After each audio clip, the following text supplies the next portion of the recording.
ఇక దీపావళికి బోనాంజా పండుగకు గొప్ప కానుక జిఎస్టీ సంస్కరణలతో ధరాభారం తగ్గిస్తా అని చెప్పేసి ప్రధాని మోడీ అంటున్నాడు. ఇక 5% 18% రెండు స్లాబుల్లోనే పన్ను, వీటితోనే దాదాపు పన్నులే వస్తు సేవలన్నీ సర్దుబాటు, నిత్యావసర ధరలు బాగా తగ్గించే అవకాశం. ఇక ఆరోగ్య టర్మ్ బీమా ప్రీమియం దిగొచ్చే వీలు అంటూ ఉంటుందంట.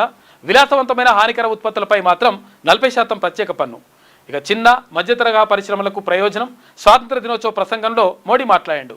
వచ్చే నెలలో జరిగే జిఎస్టీ కౌన్సిల్ భేటీలో సంస్కరణలపై తుది నిర్ణయం తీసుకుంటానని చెప్పేసి ఆయన చెప్పిండు. దేశ రక్షణకు సుదర్శన చక్రం, దుర్భేద్యమైన డోమ్ లాంటి ఆయుధ వ్యవస్థ. 2047 కల్లా పెరగనున్న అణు ఇంధన సామర్థ్యం. ఆపరేషన్ సింధూర్తో పాక్కు ఇప్పటికీ నిద్రలేదు. అణుబాంబు బ్లాక్మెయిల్కు భారత్ భయపడదు. సముద్ర మదనంతో సహజ వనరులను వెలికి తీస్తాం.